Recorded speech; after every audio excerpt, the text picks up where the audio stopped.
Welcome to History 264, American Orthodoxy's Kahane Conundrum. Really peaked, really thrilled to share work in progress. Oh, research is always in progress, but at least this stage is starting to culminate in something really special. I'm so delighted to really share and have a lively and wonderful discussion with my good friend, my colleague, Menachem Butler. So much can be said in a short bio blurb. An editor in Tablet magazine. He's recently published an article in Tablet on the late Marvin Schick that was so touching, so wonderful. He is the program fellow at Harvard's Jewish and Israel Law at the Harvard Law School, working together in partnership with Professor Noah Feldman. And more than maybe anything else is that Menachem Butler is one of the great conveners of sophisticated, scholarly, Torah, Jewish studies, Jewish, just sincere, substantive conversation. He's been doing this for so many years at Yeshiva College, at Bernard Revel, America, Israel, internationally. There really isn't a discussion in so many different spheres of Jewish activity in which Menachem Butler, A, hasn't been a part of, or B, hasn't set in motion. Really just a really great dialogue. So Menachem, this is, for the next hour or so, this is really, this betokens so much of what you've been doing for so many years.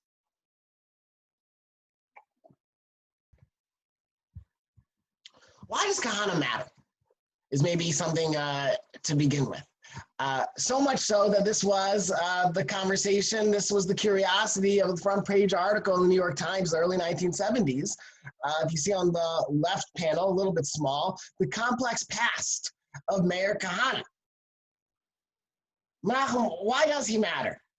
Why does somebody who was on, to many, an outsider, or at least toward the periphery of the mainstream, why is he worth studying? Why is he the center of so much scholarship right now?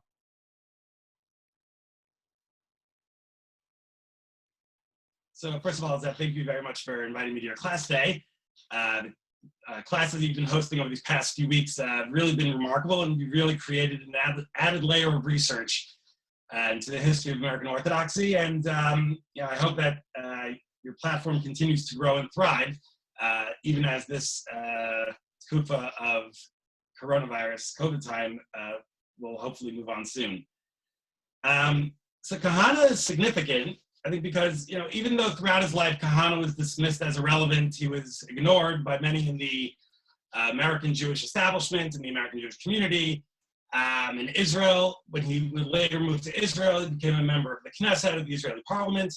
He was kicked out for espousing racist views.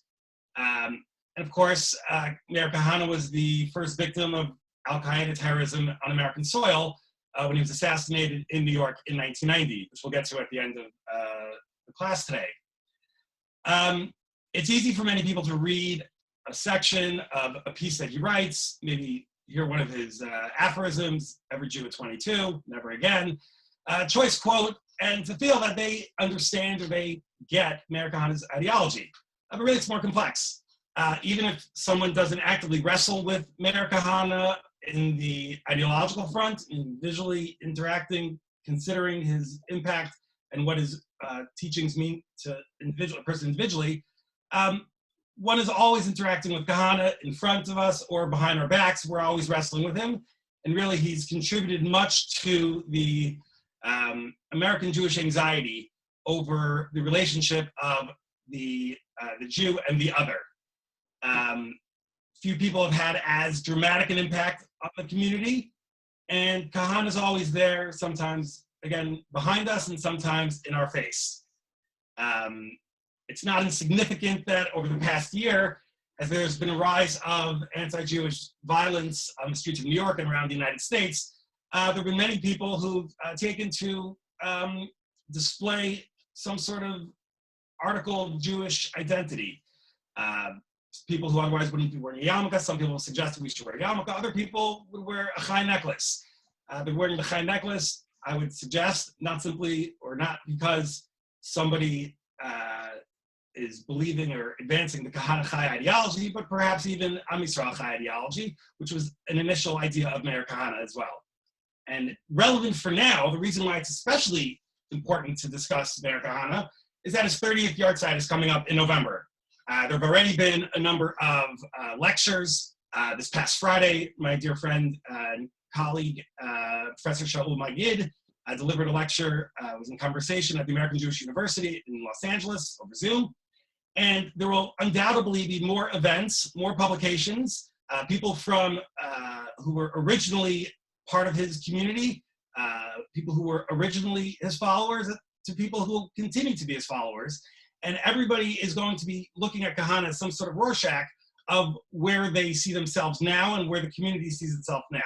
So I think us looking at American Orthodoxy's Kahane Conundrum really takes a step back, doesn't attempt in the next hour to look at everything Kahane wrote or to get involved in every controversy that he was involved in. Kahane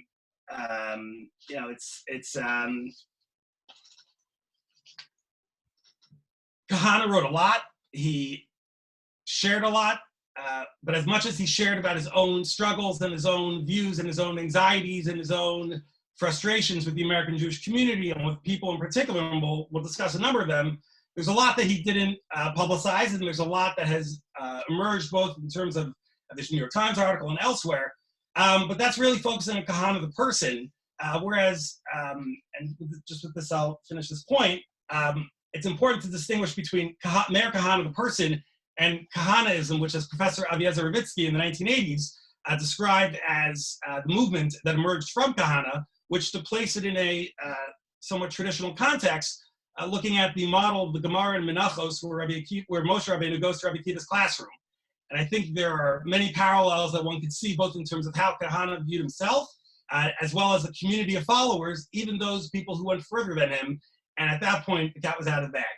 And that is Kahaneism. So we're not going to discuss Kahaneism per se, but there will be elements that will emerge, both especially when we talk about the role of American Orthodoxy. A number of the players who were involved in his interactions in the 50s, 60s, 70s, 80s, 90s are still active today. Some of whom we're going to speak about.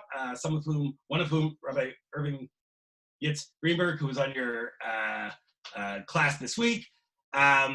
And it's really exciting because here we have a person who's so involved and so part of the story of American Orthodoxy, but yet has been now gone for 30 years, but his impact is very much still present and in locations that he wouldn't have even expected. So. Yeah, so I want to just, from the point of departure, offer 2 points. Number one, and you alluded to this, Menachem, is that, last 2 days ago, when we had Seth Farber and Yitz Greenberg to discuss his adventures in the 1980s, much of that information was gleaned from archival materials found at the Widener Library at Harvard University. For studying Meir Kahane, on the other hand, and so much about Greenberg and Kahane are just mirror images of one another. For Kahane, it's all found in newspaper clippings. Here you have somebody who wrote under several pseudonyms early on. We'll unearth some of them. But so much about Meir Kahane was out in the public. The other point. Correct. Yeah, go ahead. Yeah, I mean, it was out in the public. It was there for all to see, but most people didn't consider it. Meir Kahane wrote, under, well, two things. One is that, yes, there were articles that were published in his lifetime, and after his death, his wife, Libby, who lives in Israel, and their family has continued the effort to organize and publish Kahane's writings. And for that, you can see here, this is volume 7. Here are 7 volumes of his collected articles.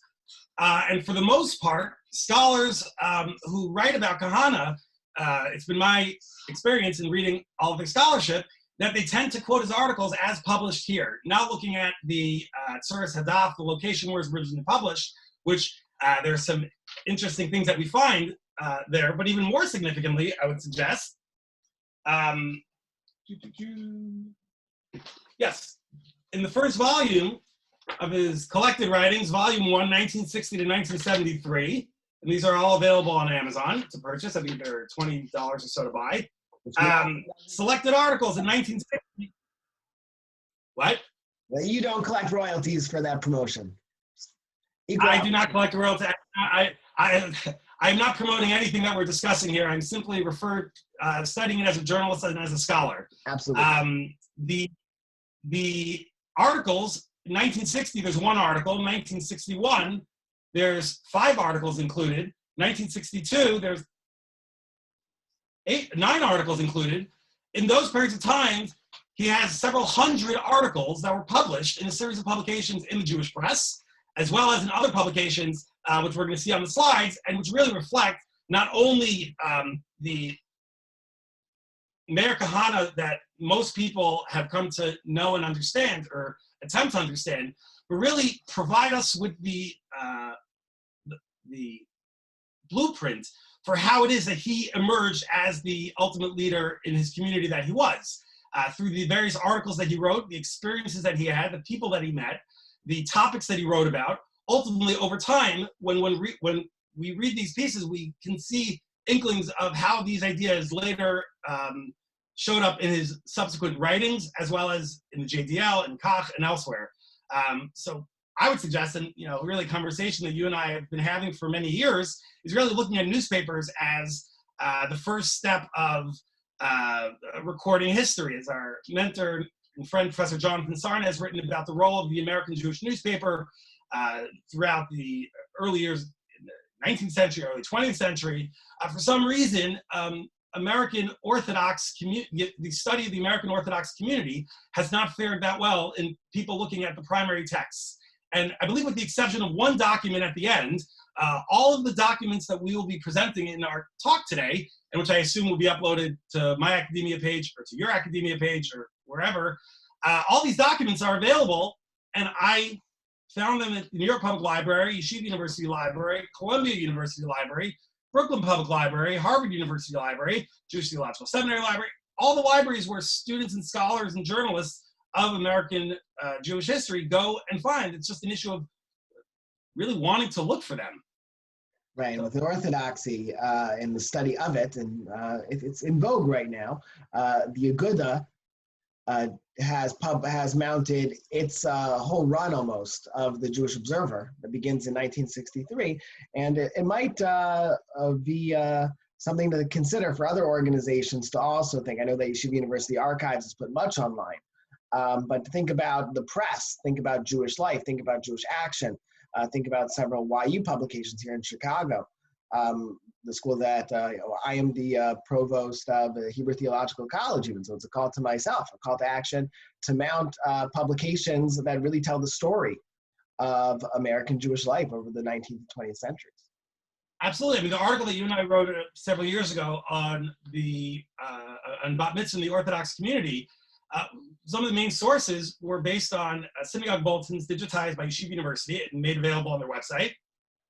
As well, as you correctly mentioned, the Agudath Israel of America has scanned and placed on their website something which in the 1990s, if you would have said that the Aguda would put their entire print publication of the Jewish, or nearly the full Jewish Observer, on a website, one wouldn't be so surprised about the digitization. They'd be more surprised about the Aguda having a website. But yet the Aguda seems to have taken really taken the lead. And one would hope that the National Council of Young Israel, the Union of Orthodox Jewish Congregations of America, would take their publications. I'm not even talking archival materials. We're just talking the magazines that appeared, as well as newspapers like the Jewish Press. For them, perhaps, I mean, I'm not personally in touch with the editors there, but there is an entire digitization effort at the National Library of Israel in partnership with universities in New York, NYU, Columbia, New York Public Library, to digitize the American Jewish press. And in your research, very frequently, you'll be quoting from the Jewish Advocate of Boston, the Philadelphia Jewish Exponent, the American Hebrew, and one can see over the past number of years that as these publications began to get digitized and incorporated within existing infrastructures for scholarly research, more people have access to this material. And the way that I came across it, we'll see the Jewish press articles and elsewhere, I sat in the library and went through microfilm, reel by reel, just scrolling, turning the page. I know the feeling. Yeah.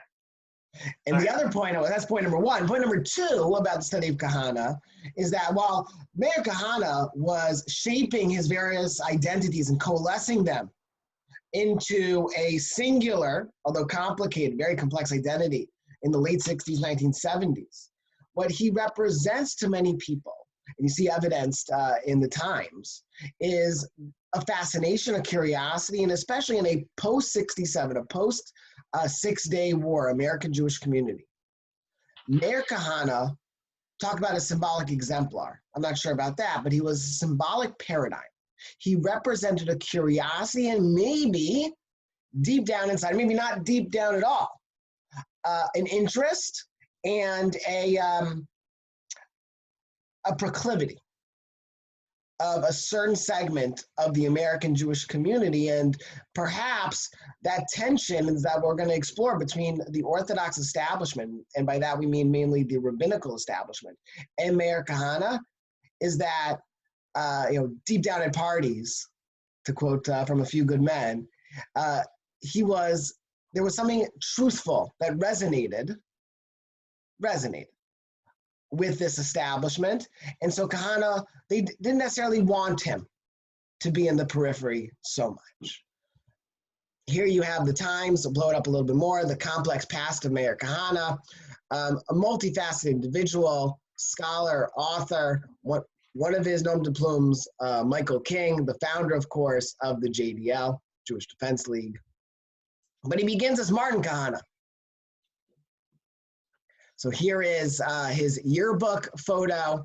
Here's Martin. He's on the debate team at BTA, Brooklyn's Talmudical Academy. For a long time, the brother school of what's now known as MTA, Yeshiva University High School for Boys.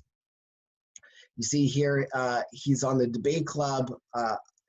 One of his teammates is young Irving Yitzhak Greenberg. And in a poem, which he titles Land, Martin offers the following toward the end of the poem: land of tempest, land of storm, land of bitter tragedy, land will take thee, land will make thee, O holy land, O fathers three. And much of the idea of homeland as a spatial ideology, you already see that as a young man, as a senior in high school. Right, and that's really, Kahane's youth is not only that he's there at BTA, but also it's from the family that he comes from. His father, Rabbi Charles Yecheskel Kahane, is a rabbi in New York City, in Brooklyn, later in Manhattan.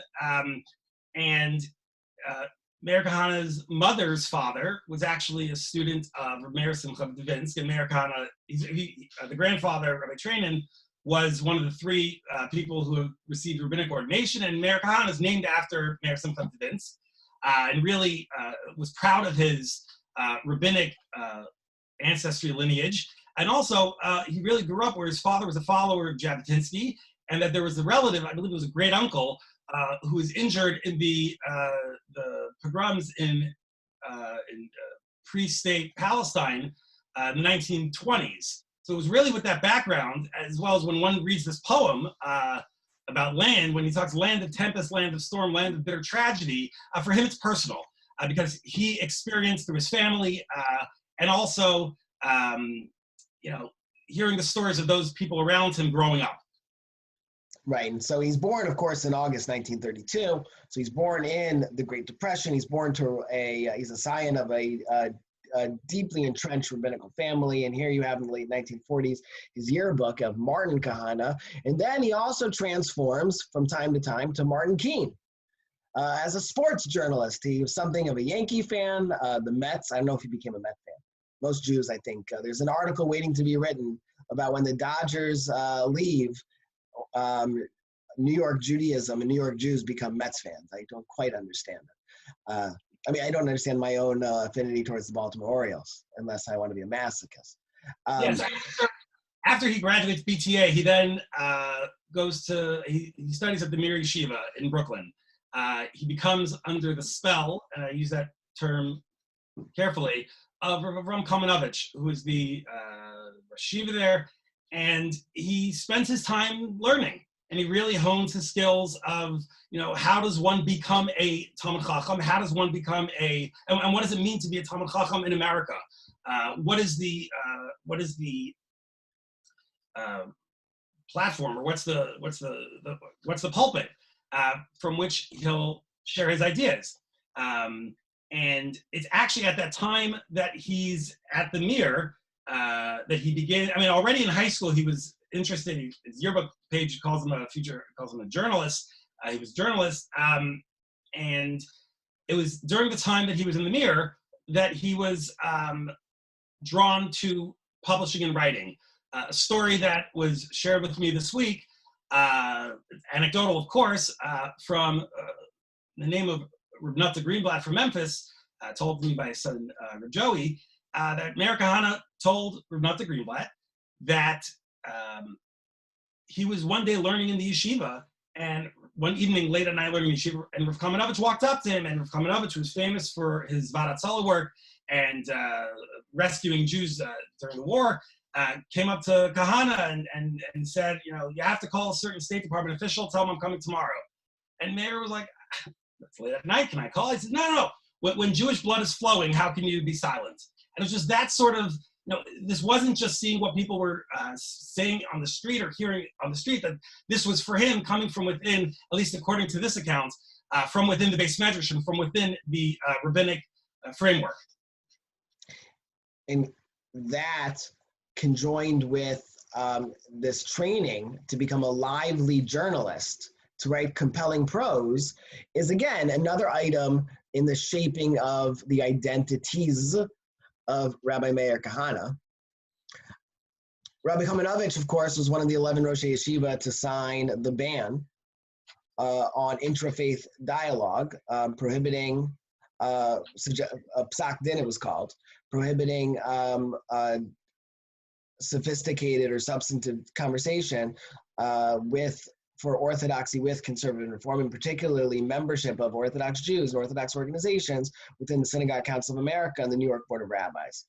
So he comes from that world, and so his first weekend pulpit is in Howard Beach. Yeah, he joins a congregation in Howard Beach. It was when he arrived, it was affiliated with the United Synagogue of America, the synagogue group of the conservative movement, and he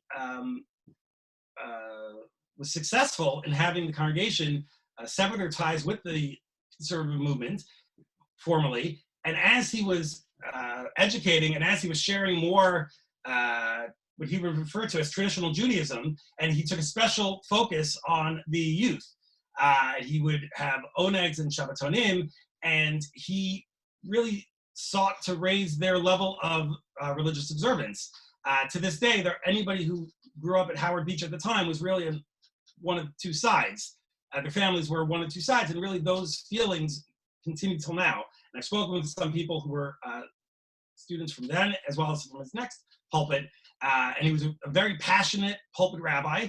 He really wanted to inspire and educate and inform people about Judaism, but the congregation didn't exactly, the leadership of the congregation wasn't as interested, and ultimately he leaves. And his first article, actually published in the Jewish press, his first article, which he published under the pseudonym of staff writer, which was one of his pseudonyms that he often wrote under the Jewish press, at the Jewish press, was called "End of the Miracle in Howard." End of the Miracle of Howard Beach, and he really saw it as it was a dream that he had for how the community would flourish and how this is representative of other communities around America. Again, this is 1960. In other work that Zev and I have worked on, we look at other aspects of what it's like in that era in synagogues that aren't the high church Orthodox synagogues or even high church conservative synagogues, but really the synagogues that were somewhat on the margins that could have really gone either way. And as the cultivator of miracles, there's something almost messianic and supernatural that he's sensing about himself. Yes, I don't know what the word messianic. I think prophetic. Yes, a prophet. I mean, you're right, but maybe a prophetic voice, which is important when referring to the people in these eras. I think messianic in 1960 means different things, to different people. Fair enough. Not sure what word to use, but definitely miraculous is just to use the word that he was the editor of the piece, he was the author of the piece. And it was about him and miracles that he helped bring about. Yeah. It was about him. And just the point you mentioned about the pseudonyms, lest anyone think that he was really hidden about these pseudonyms. In his articles, he often would go back and forth, sometimes even in a series of articles, rarely, but he would have different names. And in the collection, in volume 7, his wife, Libby Kahane, writes, the pseudonyms around Meir Kahane. He was known as David Borak.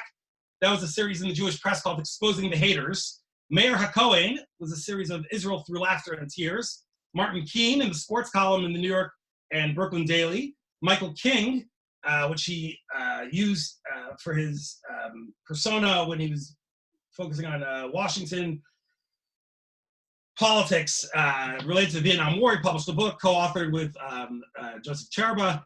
The name David Sinai, a column in the Jewish press, News We Doubt You've Seen. Those are the names she gives. Plus there's Hama'ar HaKatan, which was actually a halacha column that he had in the Jewish press, which will be interesting. I don't know if in the archives of Meir Kahane, which are held at Bar Ilan University, I don't know if in there they have the synagogue bulletins from when Kahane was a rabbi in the late 50s and early 60s, but it'll be interesting to see whether he was doing what other rabbis were doing at taking their synagogue bulletin memos, and why only keep it for your members when you have a platform of a newspaper? Just something for future scholars to consider. Right here, and he's really covering the gamut. He is Harav Meir Kahane, writing in a prestigious rabbinical journal out of Brooklyn, Hama'or. He's writing about teenage gangs must be wiped out. He's writing a commentary on Martin Luther King, all in the early and mid 1960s. He's also, And just the thing about the teenage gangs article, which is I believe significant. So he was writing in the Brooklyn Daily as a sports reporter. The Brooklyn Daily, one would see, is, I guess, similar to the Jewish press aesthetically. It looks like the same. I think the press is probably the same. It'll be interesting to find out more about the publication history of the Brooklyn Daily. The only microfilm which is available in New York is at the Brooklyn Public Library. And the librarians there were very helpful in assisting me with the research.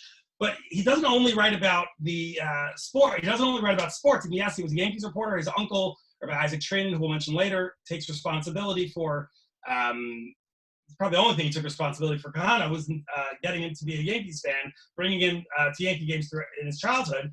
But it's at the time at the Brooklyn Daily that he also covers various news articles. And the article that you have, the first in the series, The Teenage Gangs Must Be Wiped Out, the 7th in the series, which was several weeks later, was about the street gang and the police department. I don't know if it's up on the screen. It's up there.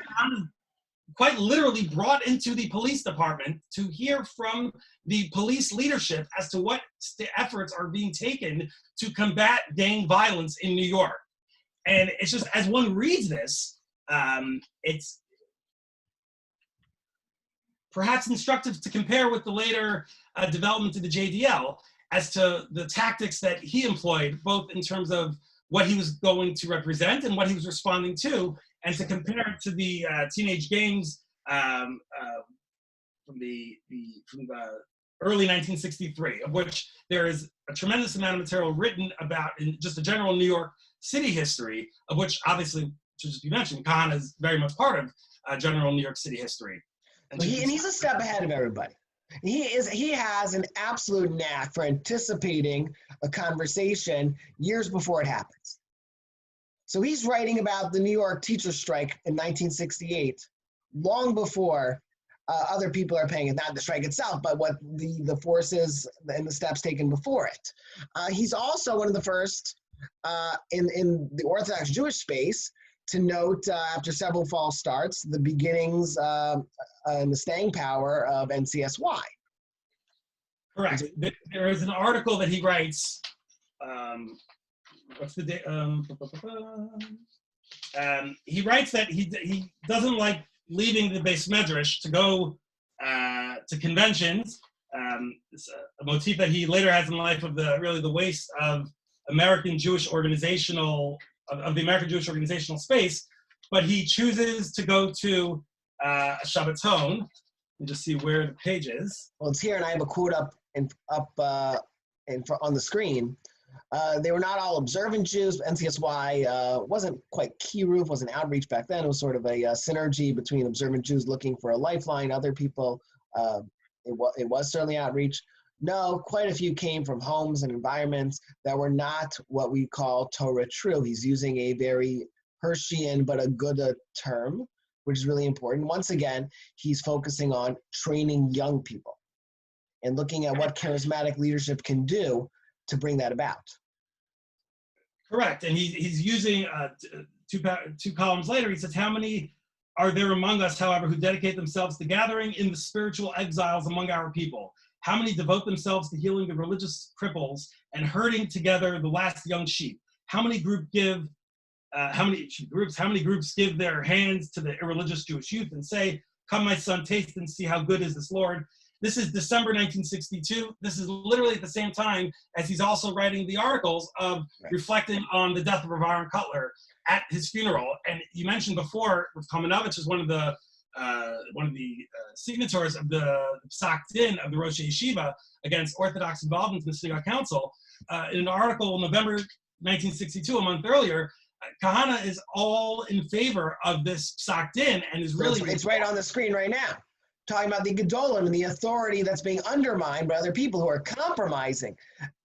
And so everything is, as you're saying, everything is synergizing. The single-mindedness, the confidence, the authority structure, the notion that the youth need to be galvanized, gangs, New York, we'll see in a moment, Soviet Jewry, it's all coming together to almost like grafted together to form a personality which would come to the fore in the late 60s, early 70s. Yeah.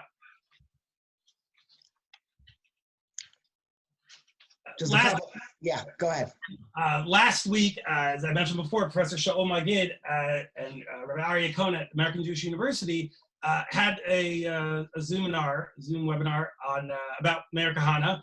And one of the things that Professor Magid noted was that, in my words, Kahane wasn't a Johnny-come-late to the Soviet Jewry movement of just, it wasn't just at the JDL in the late 60s, once they had opened, or even after the late 60s, early 70s, were looking for a cause, but rather Soviet Jewry was on his interest already from the early years, around the same time as Rabbi Jacob Birnbaum, the student struggle for Soviet Jewry, as well as other efforts that the New York community had. And interestingly, just comparing Birnbaum and Kahane, both, as we'll get to later, both used the role of the college community, the college scene of the 1960s, galvanizing the students, getting them involved, and as people who were at those early rallies would have remembered and have shared with us, it wasn't just they got involved, it was that Jacob Birnbaum would start a rally and run a rally, and Meir Kahane would take over the rally. But that would come later in the late 60s, early 70s. This is 1960, this article, Save Soviet Jewry, is 1964, and it's really a remarkable primary text vision statement of, and this is one of hundreds and hundreds during those years that he wrote, and really for the most part have gone unnoticed or uncared about. And of course, when you look through the microfilm, Menachem, right next to a letter to the editor from Rabbi Meir Kahane is a letter to the editor in the Jewish press, from Rabbi David Feinstein, alerting folks to an issue the size of one's kippah, which would eventually become the very first tshuva, the very first responsum in the multi-volume, now 9-volume Igros Moshe. Right. So at that point, just to say that the reason why I think this letter particularly significant, this is 1964, a week or two after the Soviet Jewry article. And it's always, whenever one reads an article by Mayor Kahane, mentioned as well Marvin Schick before, he'll come up a little later. Whenever you read an article by people who are vocal critics of the establishment, and they would write articles in the Jewish press, you can always guarantee that a week or two later, there would be follow-up articles in the Jewish press. I'm not saying the responses were always balanced. I recall one time there was a letter to the editor to the Jewish press where the letter writer says, how dare Marvin Schick say X, Y, and Z, blah, blah, blah, blah. And his response was, I dare. Like he loved it. He thrived on it. And he told me so, that he thrived on it. And when reading the letters to the editor and the responses from Mayor Kahane to these letters, he thrived on it. And he was able to hear the reactions that people would have, and it would help focus and guide how he would ultimately develop what his ideologies would be. At the time, he's writing articles. As the 1960s would go on and into the 70s, he would begin taking these articles and turning them into books. Manifestos. And he even uses that word quite often.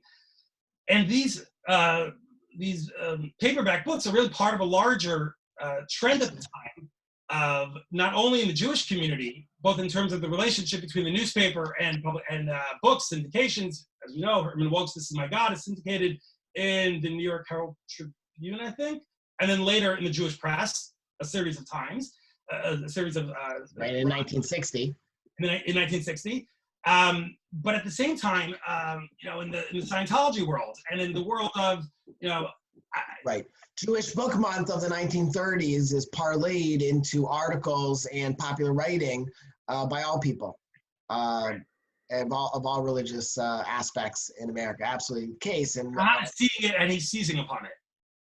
And it's amazing. He's seizing upon both his own moment and anticipating the next moment. And his books had great, interesting titles over the years. Oops. Let's see. We only have an hour, so we're not going to be able to get into all the books. But just to show, Uncomfortable Questions for Comfortable Jews. Then we have Listen, Vanessa, I'm a Zionist. This is his. It's against intermarriage and in favor of Zionism. Then we have Why Be Jewish? Intermarriage, Assimilation, and Alienation. And then later, as we'll get to it, his book, They Must Go. How long can Israel survive its malignant and growing Arab population? But this only comes decades after he had already honed his skill and honed his craft, and people knew to expect it. When one would go to JDL rallies, again, this is the late 60s, early 70s, there would be opportunities to purchase his books. The Jewish press was filled with advertisements for his books. His newsletter, which he started on and off from the 60s till his death in 1990, the last 2 pages were often, contact us to bring Rabbi Kahane to your community or to order his books. And when you look to the other Orthodox rabbis at the time, you have Rabbi Leo Young, who does have the Jewish Library series, but that's very much right. But Yeshiva University is about to, actually already in the 1950s, is setting out its pamphlet on traditional Judaism, edited by Leo Stitskin. So people are realizing it. And Menachem, something that's striking as you read those titles and describe some of them, is that very central to Kahane, where we'll talk about his violence, his nativism, his Jewish pride, the fact that his work to guard cemeteries from vandalism was one of the first items, his protesting. It was so much centered on the concept of Jewish identity, a language that became in vogue really in the late 60s, 1970s. He's already anticipating all that. And what's ironic is because he has so many different identities, which are formulating his singular identity. And here you have on the left side an excerpt on an article in Jewish Press and on violence, trying to shift the conversation of Jewish violence. So often when we talk about violence, he claims from non-Jewish sources. Let's have a Jewish conversation. You see so much of what would become Meir Kahane is already very evident in some of his writings. Yeah. As we're not going to get into so much detail, but later in Rabbi Irving Greenberg's debate with Kahane, it actually goes back to that exact point where Rabbi Kahane is taking a very focused on the traditional sources of Judaism, which does raise major issues to reflect upon, as Professor Shaul Magid has written about the ethics of violence in the Jewish canon, and as it then also relates to Kahane. This page I love, because this is an example of, for, as much as things are digitized, you wouldn't be able to really find this page by looking for a word on this is from the New York Times, 1969, June 24th, 1969. There's an advertisement, which is a third of the page. Question, is this any way for nice Jewish boys to behave? And this is the JDL. This is about a little more than a year after the JDL is established. And he's taking very literally to the streets of Manhattan and to the streets of the world in the New York Times to introduce his movement and really getting to the core of what people think Jews should be behaving. And the irony of him bringing it to the New York Times, which is a location whereas he would often rail against for their lack of coverage of the experience of the Jews during the Holocaust, the Second World War. He's bringing it to the Times and saying, is this any way Jews should behave? And he then lists a series of principles of what the JDL, of what the Jewish Defense League is dedicated to the following propositions. This, in a sense, is a primary text document because it is his mission statement that he does share. There are earlier versions, Professor Magid mentioned last week, quoting from the archives of Bar Ilan, as well as in various pamphlets that appeared. And then later, years later, it gets to a full 30-plus page pamphlet on the ideology of Kach, which is a later organization from him. But this is right here, nice Jewish boys or any nice boys should not be forced out of their jobs by hoodlums. He's really speaking to the anxieties of what New Yorkers and what Jews in particular are feeling in the 1960s. Nice Jewish boys or any nice boys should not be victims of quota systems and reverse discrimination in schools. And down the list, he's addressing and attacking head on the issue that people are dealing with and that is being dealt with in the broader community. And he is the one who is choosing to describe this, to share it, to reflect upon this for the community.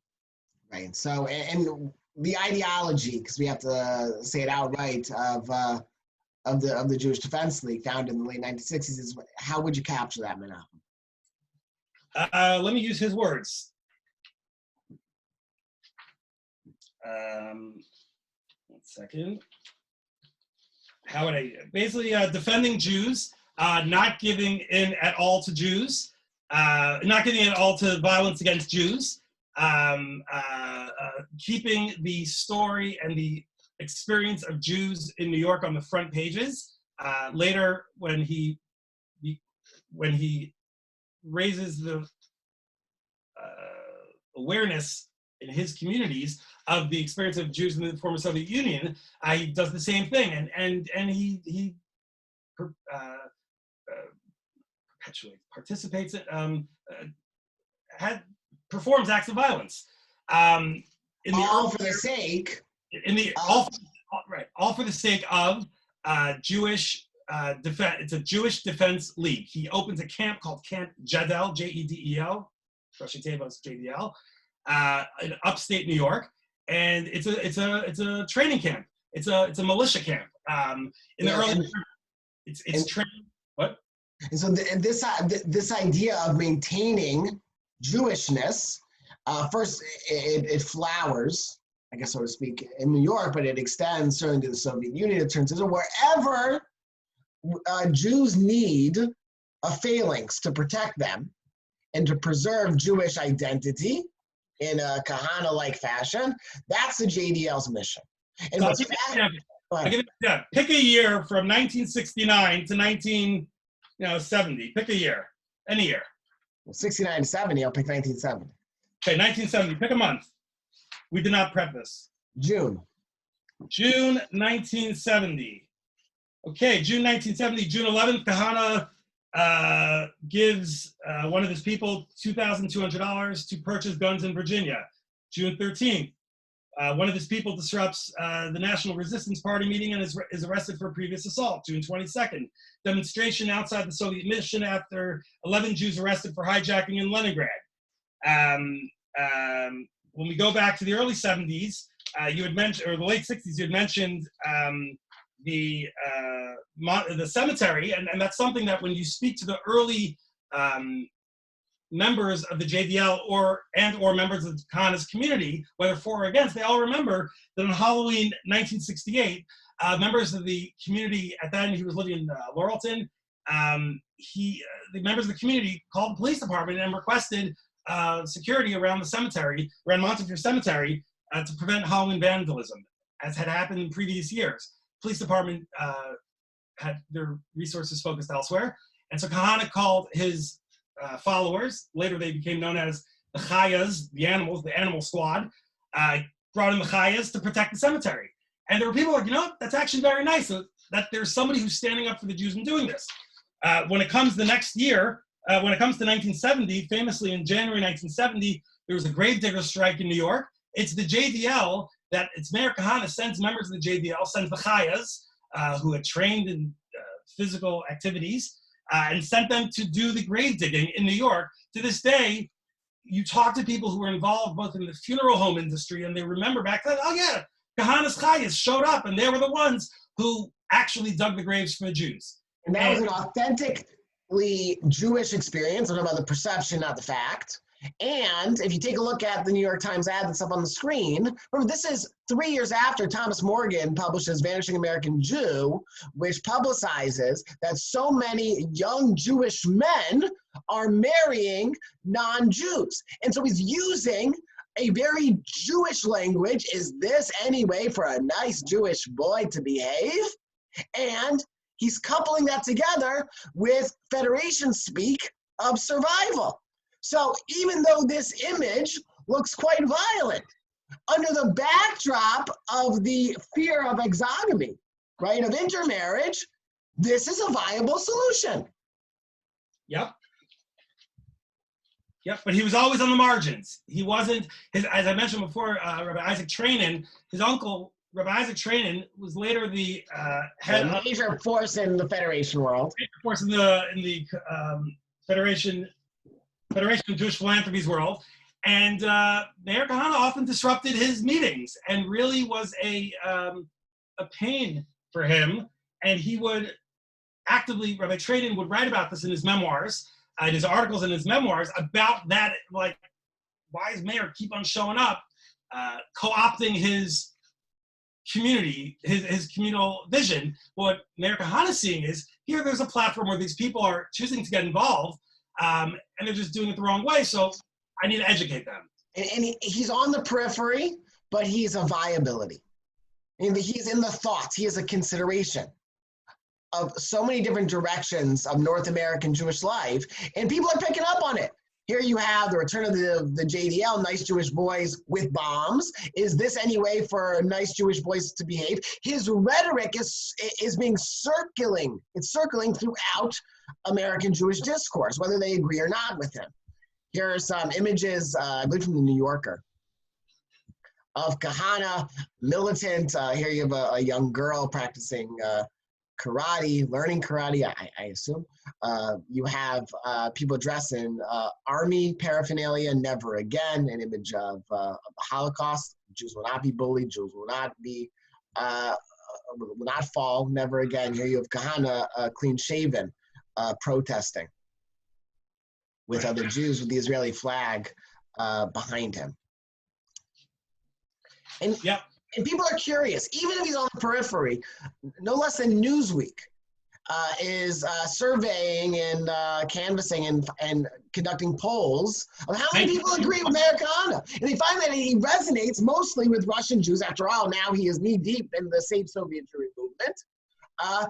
But he is gaining a following, particularly by young people. Remember, he intuits the power of NCSY, of the college campus, and he's bringing young men predominantly, although young women as well, together as part of his JDL. He is seizing his moment. Isaac Trainin is voted in New York Magazine in the late 1970s as one of the most powerful rabbis in New York. Mayor Kahane, according to this author, is not under consideration because by then, by 1971, I believe, he and his family have gone on Aliyah, so he's no longer under consideration. But he's a factor.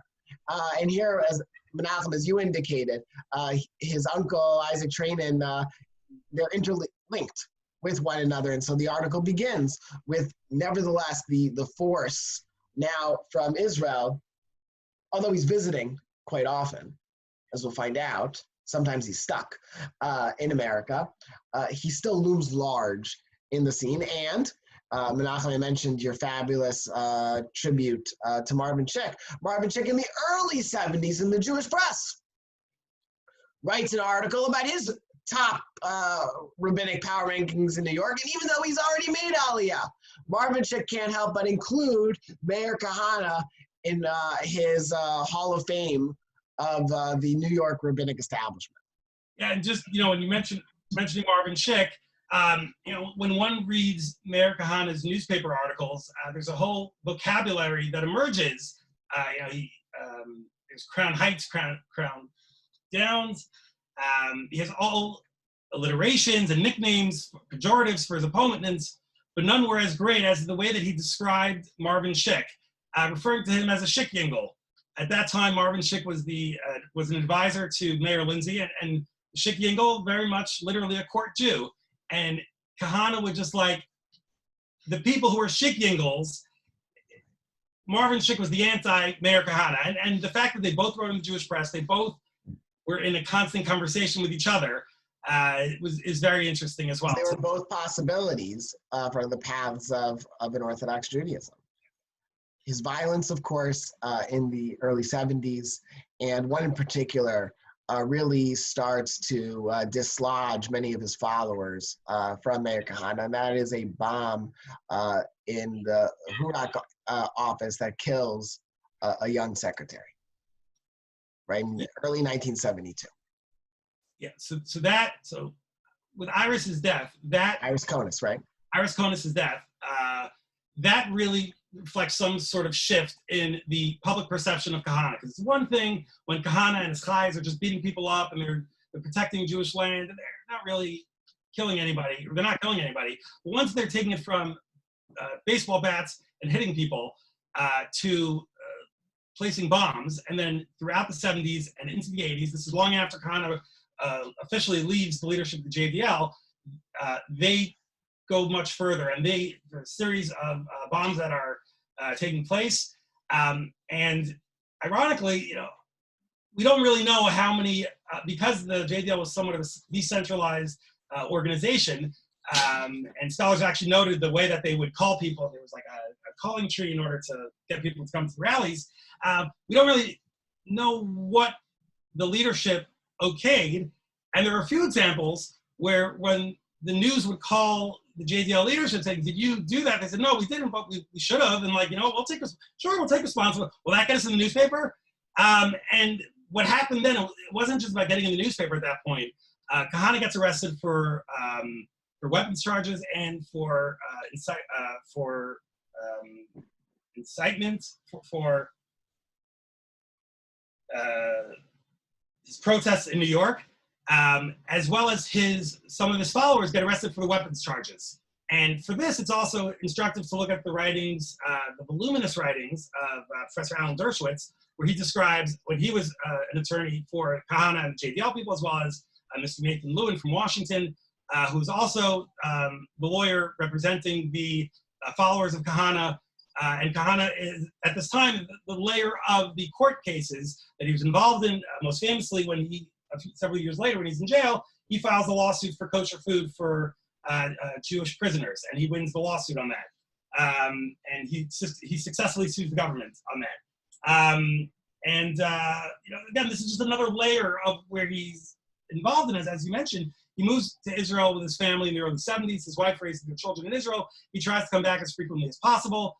As a result of him being in Israel, he often misses court appearances, and warrants are put out for his arrest. He comes back to America, and then he gets detained. He goes to jail, and he spends a year in jail in 1975. And we have the sources on that. And all the while, there's an ambiguity about it. Nobody was actually convicted in Iris Konis's murder, but well believed that JDL was involved and was responsible for it. A question of, as you point out, Did Kahane call for it? Did it get out of hand? Who knows? But it was, for many people, Yossi Klein Levy, for example, it was the natural progression of the JDL and Kahane's tactics. This was an inevitability, which therefore had gone too far. Again, the perception. Yeah. To Menachem's point, Orthodox Jewry and the Jewish press, which I like to think of as the Orthodox Jewish collective Shabbos table conversation from the 60s, certainly 60s, 70s, 80s, and 90s. It's a non-Hasidic Brooklyn. Right. And they get also all kinds of voices involved here. One rabbi, the greatest, of Rabbi Meir Kahane, and then now Rosh Yeshiva of Torah Vodaas, Rabbi Yisrael Reisman. Only through prayer can you help, and he calls on the Torah Defense League. Enough of the violence. Right. So that letter is very significant because it appears in the early 1971, and shortly after, we're going to get to some slides on this. The rabbinic leadership of the American Jewish community, of the American Orthodox community, kind of had enough.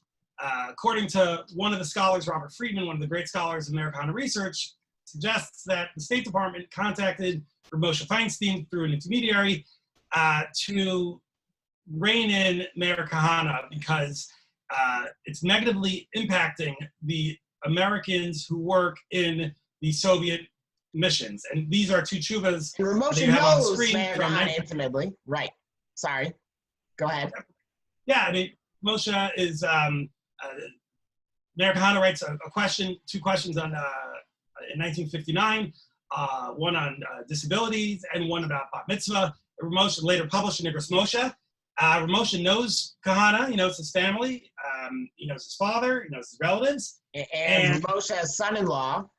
And Moshe's son-in-law, Rabbi Dr. Moses D. Tendler, professor of rabbinics and biology at Yeshiva University, is later, was actually Masfid Meir Kahane at his funeral in 1990. He delivers the eulogy. Connection to these two tshuvas that you already see from the early years, the relationship, the focus of him, and these were during his time as a pulpit rabbi. But several years later, 11 years later, Reb Moshe and the Gedolos Rabbanim, and ultimately, and the Gedolos Israel, the Moetzes Gedolei Torah, really issue a proclamation against him, and basically say, please stop. This is the end of 1970 in October, and then again in December, and then the JDL responds. Meir Kahane, and this is the text of the letter.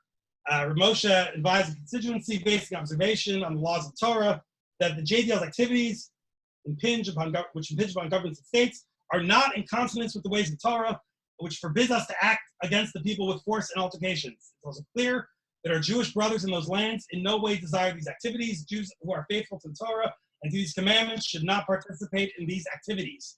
This is late this towering rabbinical figure who knows Rabbi Meir Kahane, who has published his name in Igros Moshe, is one of the very first people in an article. This is from Panim al Panim. This is a translation, and it's reported on in the Jewish press. He's one of the first Orthodox rabbinic figures, certainly a giant among them, who is coming out against an opposition of Meir Kahane. And JDL has to retaliate. And this is hard for Kahane, right? Because Reb Moshe is also one of the signatories of the 1956 Rosh Yeshiva letter. Reb Moshe looms large. Rosh Yeshiva MTJ, Reb Moshe is peerless in some sense in the American Orthodox rabbinical establishment. Yep. And then the next few months are very significant as well. The January 18th, 1971, the article there in the New York Post, Kahane is indicted on riot charge. That's January 18th. Shortly thereafter, Kahane is quoted, and the middle one, what called the JDL to abuse, second paragraph, Kahane was persuaded to call a moratorium on harassment of Soviet diplomats, while, quote, more orthodox methods were used to help Soviet Jews. He says, later, we've spoken to two of the main Jewish groups, the two biggest in a rabbinical group. What they stated was that we had made our point. that whether or not they agreed with our tactics, we had put the Soviet Jews on page 1. And now they want to be given the opportunity to capitalize it, and hopefully they will. People, it's Rav Moshe, it's Rabbi Teitz. In New Jersey, it's Lubavitcher Rebbe, who their approach to Shtadlanus was more behind the scenes, not to be on the front page. And Meir Kahane agrees to take a step back. February, go to the next one. We're in 1971, and yes, taking a step back, but Kahane has allied himself with no less than Joseph Colombo. Right. So hold on 1 second. So by February, a month later, he's back at baiting the Soviets. 2 months later, as you mentioned, Kahane and Colombo form an alliance. Colombo famously told Kahane, JDL would take their baseball bats and beat people up, and Colombo is alleged to have told Kahane you could accomplish a similar thing with a golf club. So, and for the uninitiated, Joseph Colombo, just so we understand, is the Colombo family is one of the 5 families on which the Godfather trilogy is based. And in fact, you'll notice that the Godfather never uses the word mafia in the script. It's because the Colombo family had negotiated, and I think it was Paramount Pictures, had agreed to leave out the word mafia from the first movie. I only know this for the first movie. I don't know about the other 2. And the Colombo promised that they would receive no retribution from the 5 families. So this happens that same time. I think that happens in early 1971. I'm not saying that there is a causation between the 3 events, but here you have his association with Kahane on the front page of the newspapers. And Kahane was present when Colombo was shot. And also in 1971. Okay. It is a very important year for Joseph Colombo. The next slide, Kahane also, right on the left side, Kahane also makes an alliance with black activists.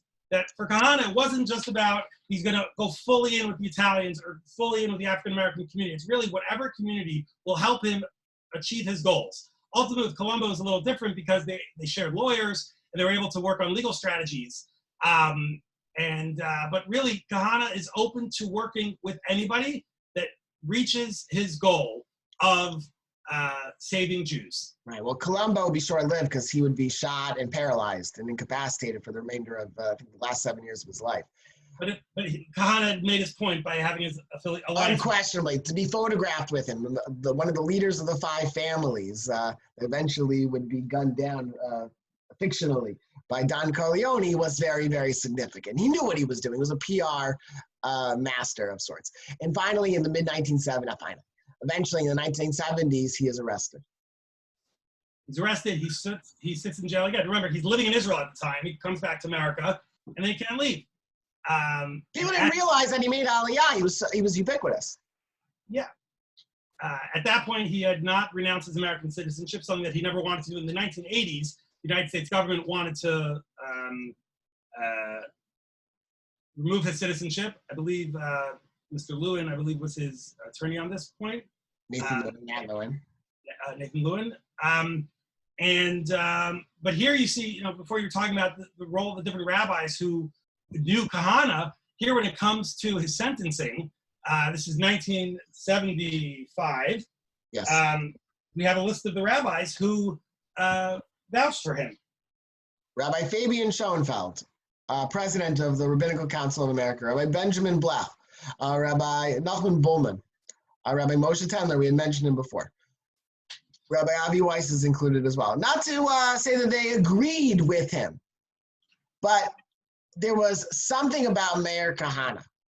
There was something redemptive in their minds about Meir Kahane, and so and his conditions in prison were also in the press. So he sued for the right to have kosher food in prison, and well known is every Shabbos, every Shabbat, Meir Kahane was allowed to leave and travel too far. His prison was in Manhattan, and he would be the house guest of people like Rabbi Haskell Lookstein, Rabbi Shlomo Riskin. Rabbi Lookstein was the rabbi of Kiryat Yeshurun on the east side, the Upper East Side.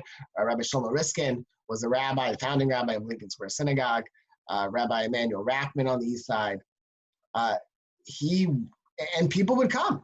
he was entertaining. He had stories. He had ideology. Rabbi Lookstein shared a wonderful story with us that Shabbos, when they spent together, that there was no discussion of the JDL ideology at the Shabbos table, but it was just a pleasant Shabbos discussion, even though they fundamentally disagreed with each other on many of the issues. It's interesting that at that time that he is in the halfway house, and he's still writing, he's still giving a shiurim.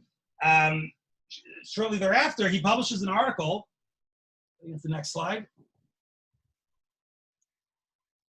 I don't know if we have it. Oh, a Jew dies in Brooklyn.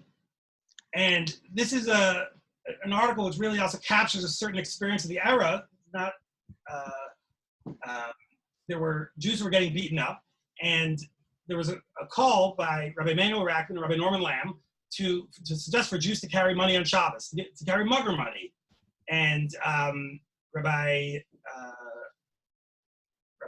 Meir Kahane did not like that idea. And as he says, oh yes, here it is. And as he says, how much money shall the Jew carry to ransom to satisfy the guy, referring to the Gentile? What is the amount that would find favor in the eyes of the hoodlum anti-Semite? Should it be $5, $10, $50? What is enough blood money so that the anti-Semite will go away without shooting the Jew, perhaps with only a beating? Or perhaps the Jew should be absolutely sure and carry a great deal of money. $100 perhaps? How quickly will the word spread among the anti-Semites in Crown Heights and Crown Depths? The Jew carries a lot of money on Saturday. What fascinating scene in Crown Heights and Williamsburg and Borough Park can be. Hundreds of smiling Jews happily parting with their money and the smiling anti-Semites. Thanks them and walks away till next Saturday. For Kahane, he's not willing to step down. And so he's taking on, right, he's in a halfway house in Manhattan. He is the house guest of leading Orthodox rabbinical figures, and he's taking on Rabbi Emanuel Rackman. Literally and no less than Rabbi Norman Lamb, then the rabbi of the Jewish Center in Manhattan on 86th Street, and eventually, within a year, the president of Yeshiva University. He is sitting in the homes, living in the homes on the weekend of the Orthodox rabbinical establishment at 5 years after he conducted a sit-in at Park East Synagogue.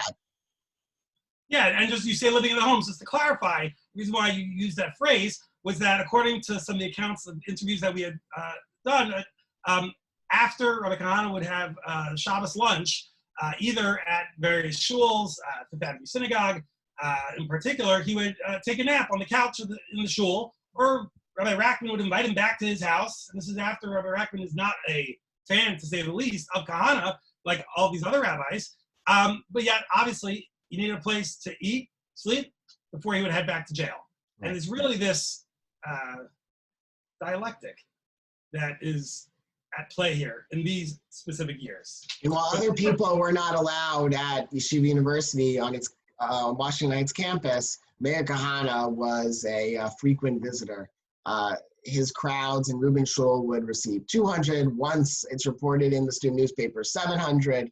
And while he is conducting sit-ins at Lincoln Hospital protesting the termination of Jewish doctors, Jewish physicians in the Bronx hospital, a hospital which its physicians are staffed by Einstein, by Yeshiva University's medical school. He's doing this successfully in this instance. And then 6 days later, he's speaking at Yeshiva University. This is all in 1970. Yeah, so it's not just that he's protesting. And again, Kahane protesting on college campuses was not uncommon. I mean, there was according to the New York Post, a cease and desist for him not to go into Brooklyn College.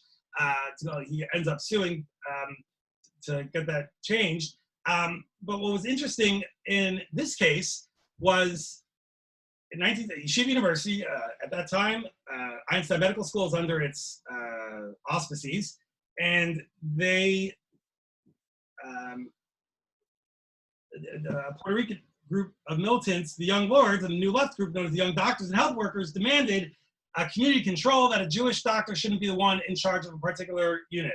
And the source for much of these details not only are his newspaper articles, but also his memoir, The Story of the Jewish Defense League, a chock full of anecdotes which are basically an amalgamation of his newspaper articles and then him editing it years later. And as an example, he describes one of the conversations that he had with this doctor. second. He doesn't just protest. There's a takeover of the dean's office at Einstein, as well as the chancellor, the president's office at Yeshiva University. At Einstein, the police were called in and they threatened to take him out. He takes the bust of of Albert Einstein and he threatens to shatter the glass. He's like, you come one step closer, and the police step back.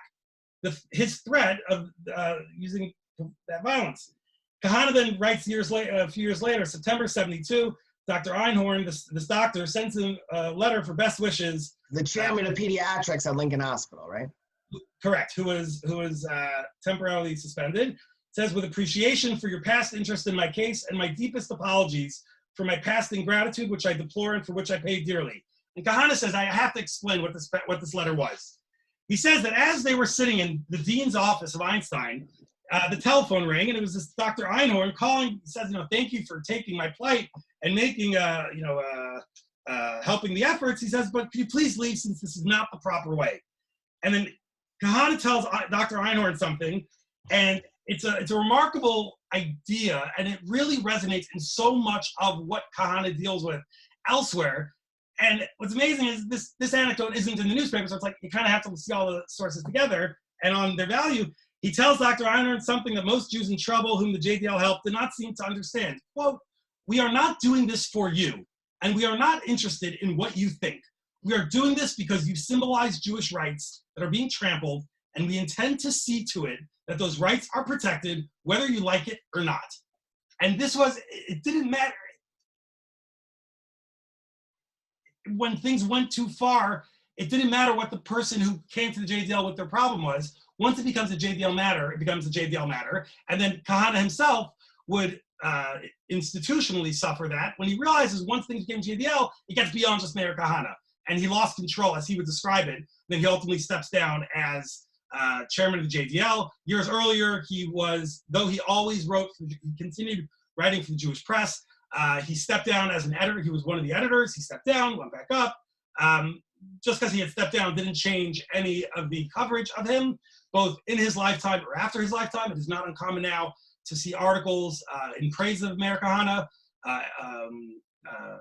op-eds, opinion pieces in the Jewish press, which just continues the tradition for the past 50 years from the press. So here he's, again, a frequent speaker at Yeshiva University because he's a possibility. He is an idea, whether you agree with him or not, whether you find him compelling, he's a possibility.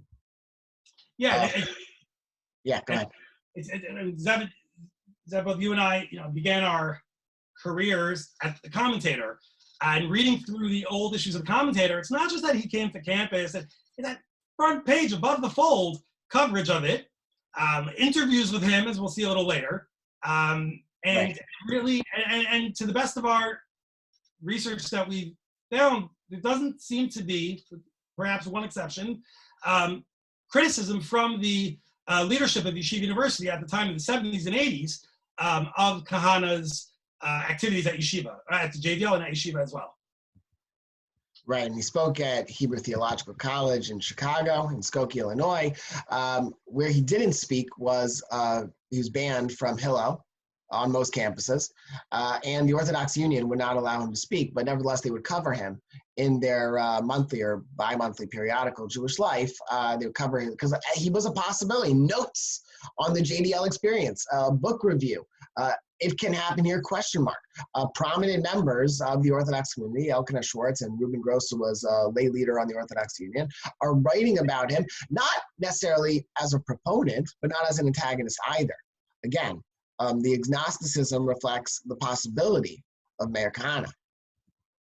Yeah. He speaks frequently here.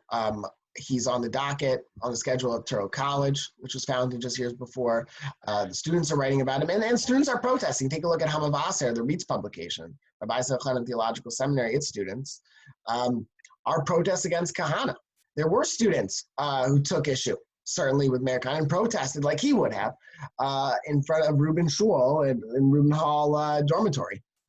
When on one occasion, the 80s, on this occasion, the Mayor Kahane spoke at Stern College as well. That's an article from the Stern Observer on the bottom left.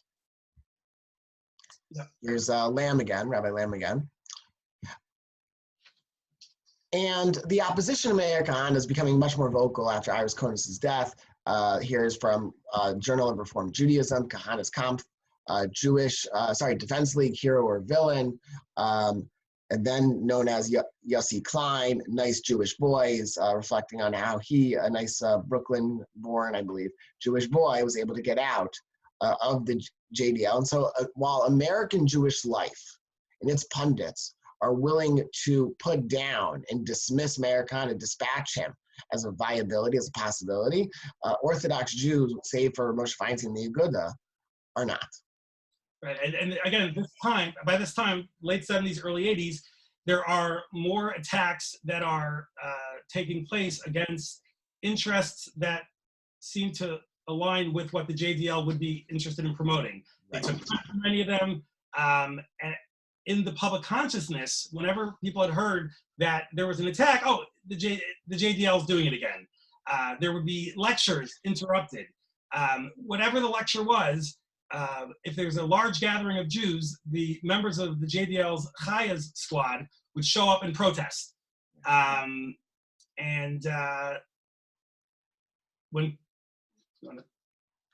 in 1984, by now, Kahane has received, his Kach party receives just enough votes for one seat in Knesset, and he becomes a minister of Knesset.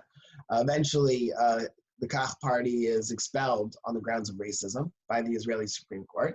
But in 1984, a solution for the Orthodox Jewish establishment, the rabbinical establishment, to combat Kahane is not to use one of their own, but for Rabbi Avi Weiss of HIR, the Hebrew Institute of Riverdale, to offer his facility, although he was strongly condemned by many people by allowing Kahane to speak there, to debate with perhaps one of the most well-known American Jews at the time, Alan Dershowitz.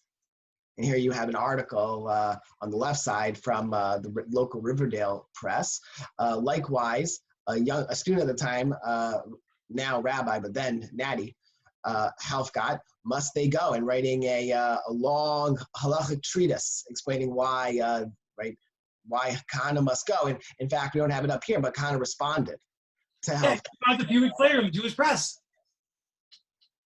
And still in Los Angeles, then a faculty member at Yeshiva University Los Angeles, Rabbi Yitzchak Adlerstein, is one of the few mainstream Orthodox rabbinical voices who is calling in the article, Orthodoxy must reject Rabbi Meir Kahane.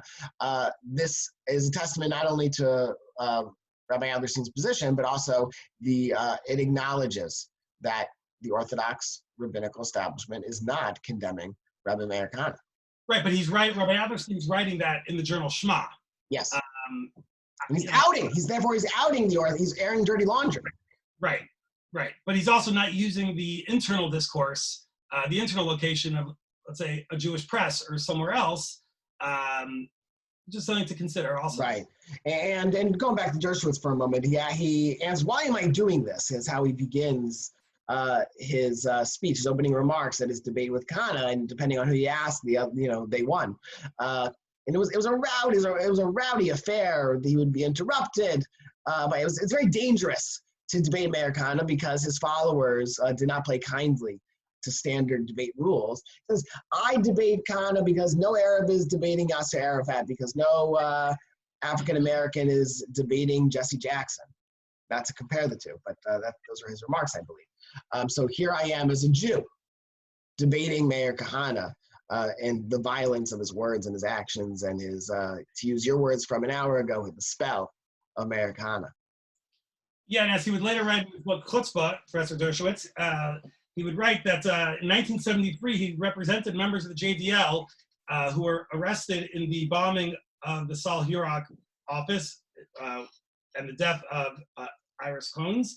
And he writes, during the course of this case, quote, I occasionally ate lunch with Meir Kahane at Shmulka Bernstein's Delicatessen, where he would harangue me about the importance of the Jewish armed self-defense. Every Jew at 22 was not only a slogan, it became a reality for his small band of terrorists, which nearly succeeded in its efforts during the early 1970s to assassinate high-level Soviet diplomats, including the ambassadors to Washington and the United Nations. I came away from these meetings with an appreciation for Kahane's shrewdness and contempt for his promiscuous use of violence. Right. And it's not here, but Menachem, you're very involved in the Sfarim blog. Oh yeah. But went so much so that what's now known to be a forgery, certainly, and Rabbi Soloveitchik's grandson, Rabbi Moshe Lichtenstein, has written a very tour de force, a very important article outlining exactly why it is a forgery. But the quietness of the rabbinical establishment was so apparent that somebody, we don't know exactly who it was, like to know, somebody wrote to President Herzog in Israel, claiming to be it wasn't Rabbi Soloveitchik, with the soft support of Meir Kahane. Right, and it's significant also because it's not like Rabbi Soloveitchik never weighed in on issues affecting the Orthodox community or the broader Jewish community, but especially the Orthodox community and at Yeshiva University. Look towards the late 1970s, the secularization debates at Yeshiva University, where Soloveitchik was very vocal. It was recorded in the newspapers at the time, the Commentator, Hamavasar, and elsewhere. And it just, the silence of not only Rabbi Soloveitchik and also the other members of the rabbinical leadership of Yeshiva University at the time, as Kahane was consistently coming to campus. Right. No, Rabbi, by the 1980s, when the Kach party materialized and he was not just a viability, but a political party, by then Rabbi Soloveitchik was in the twilight of his career. Absolutely. But certainly in the 70s.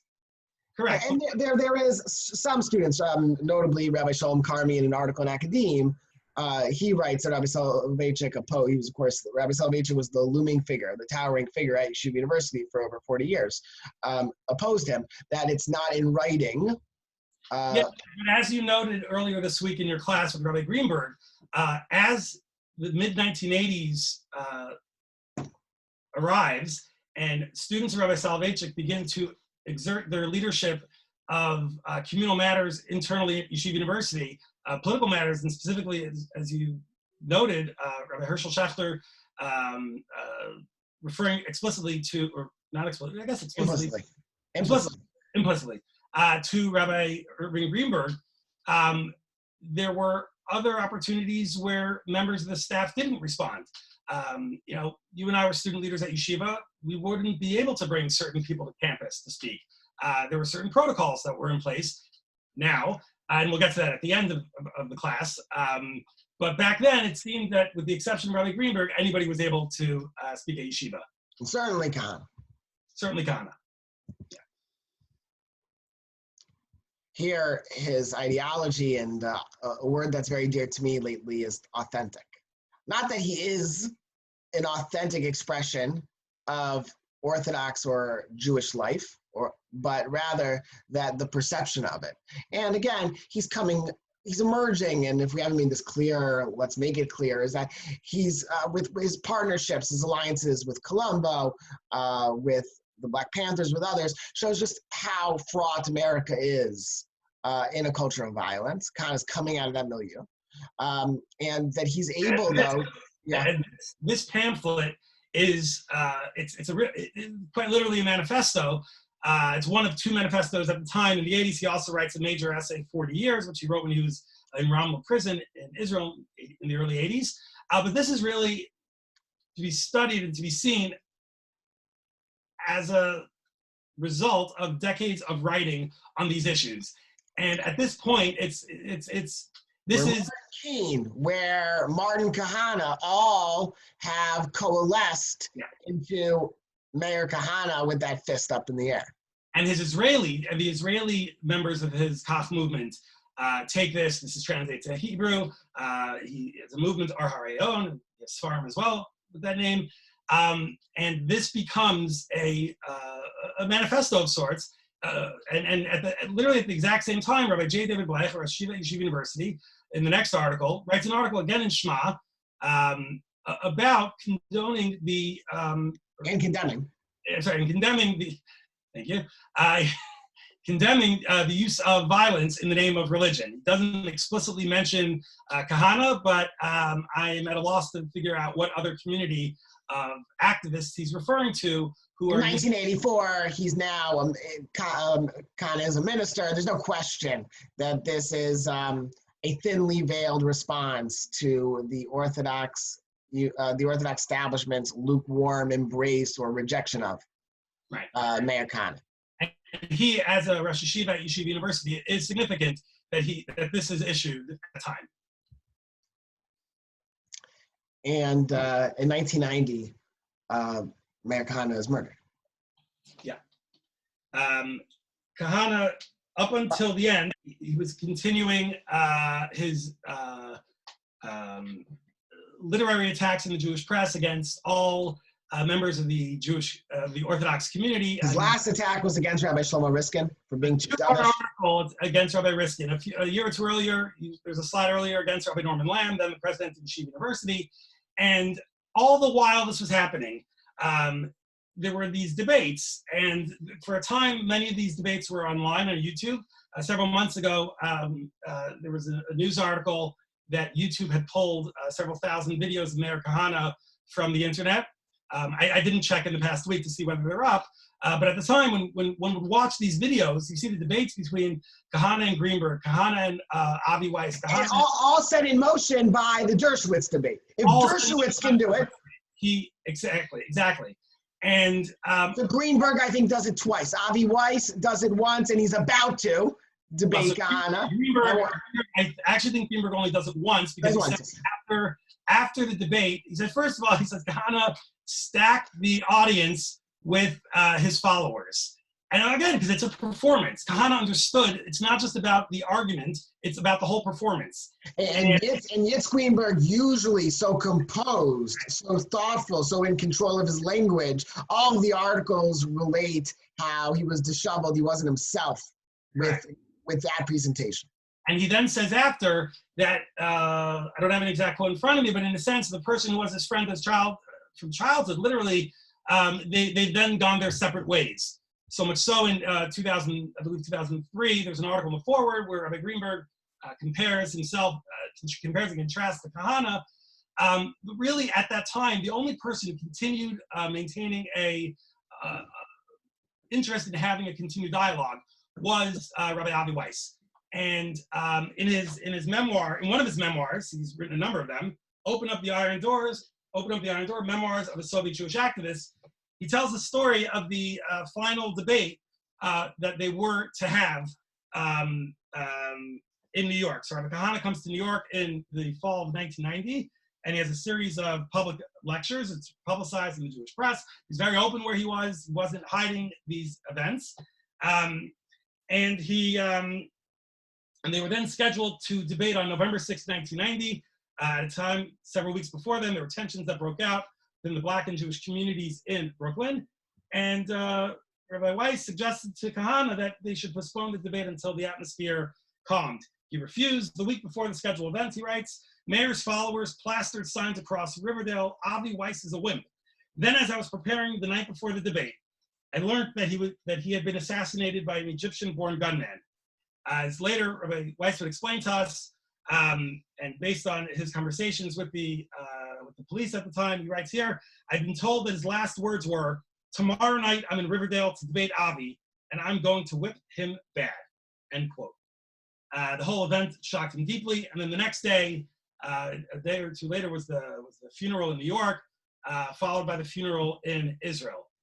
And one of my takeaways from this is, and then also, he very much wants to be a part of the Orthodox Jewish discussion. I'm going to whip Avi isn't just how he thinks that he's the Lamar Jackson or Patrick Mahomes of the Orthodox rabbinate, but he wants to be a part of that conversation.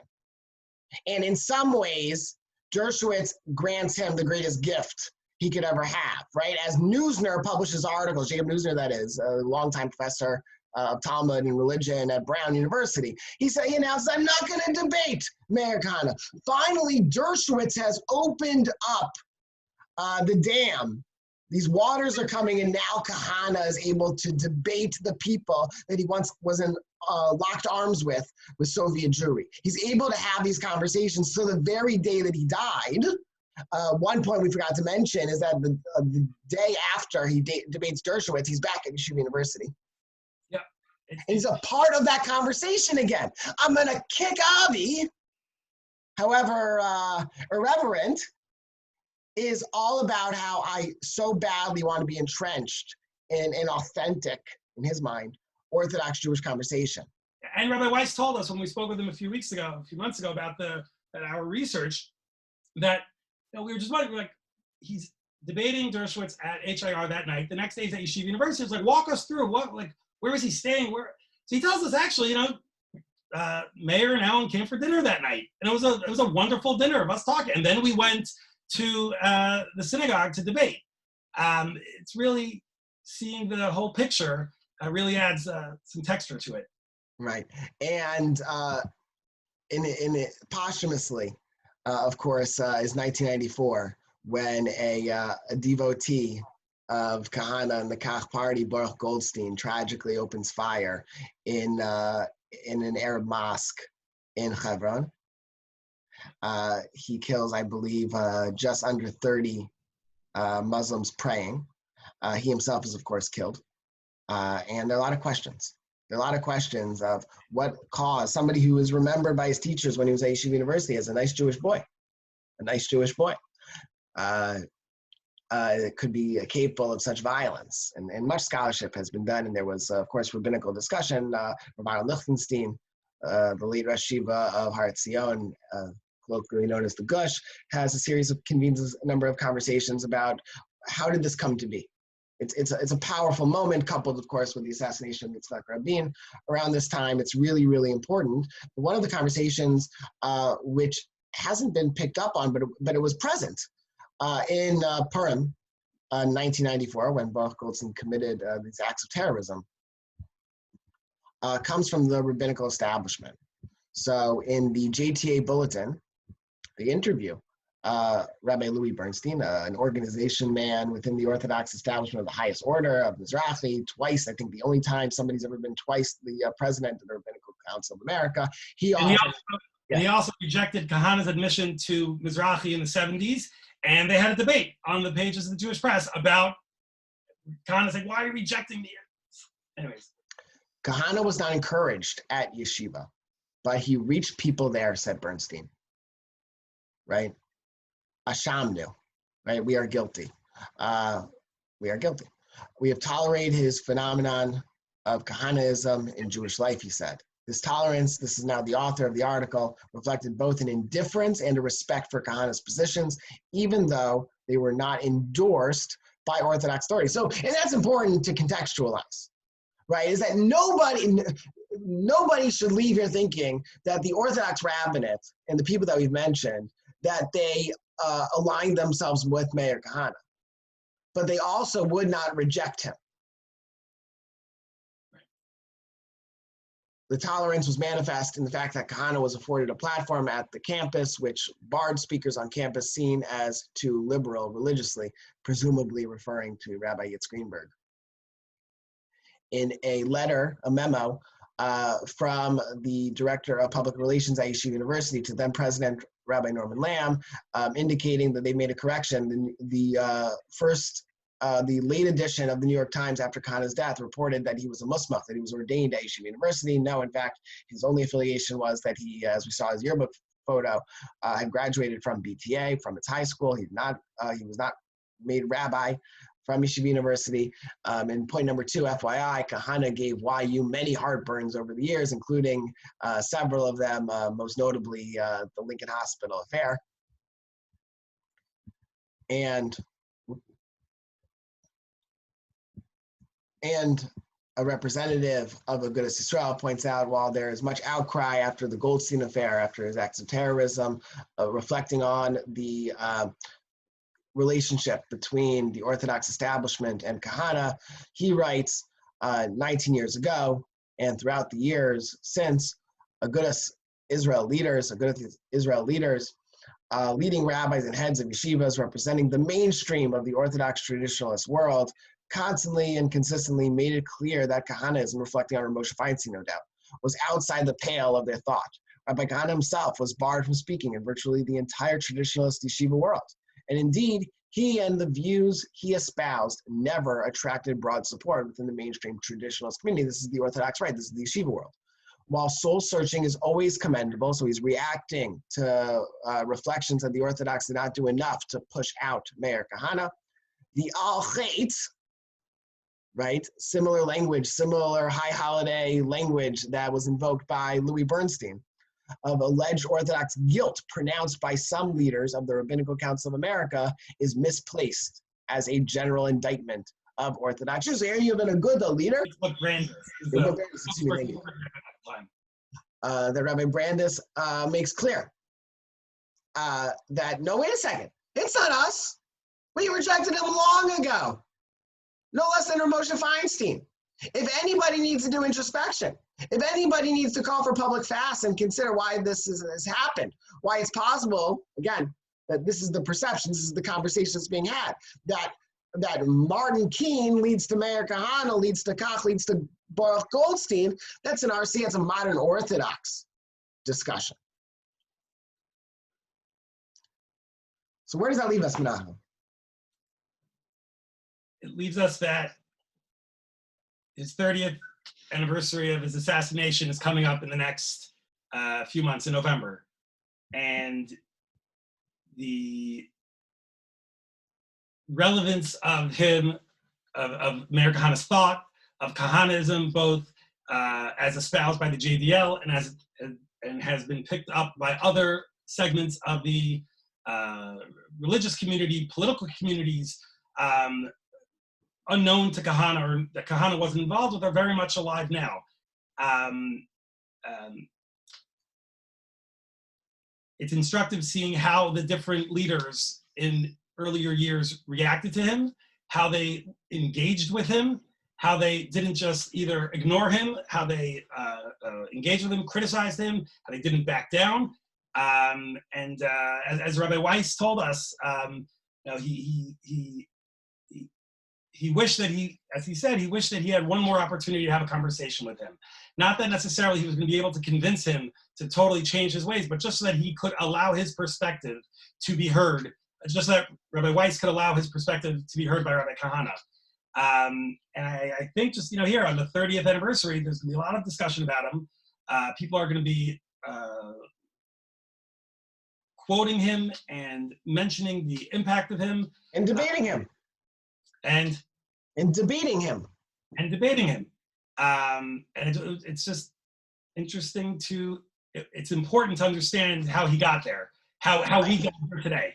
And in the entanglement of so many different factors and forces that made Meir Kahane and JDL and eventually Koch, beginning in the 60s moving forward, even maybe earlier, maybe from his very first poem in his senior yearbook.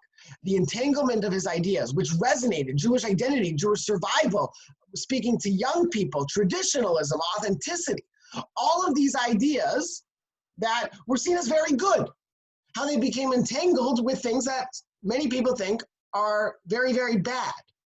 Right, just one word, just a word that I'm not sure came up, just post-Holocaust. Kahane was very much, his identity and everything that you just said that he was advancing was very much a post-Holocaust identity. It was an alternative to what Rabbi Greenberg discussed 2 days ago in the class.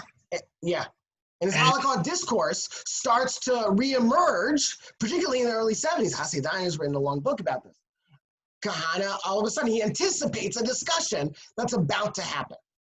Yep. And it's all against the matchup. And the entanglement of so many of these ideas, good, bad, or otherwise, makes it so much more difficult for the establishment to disentangle Meir Kahane from themselves. So he has to be confronted.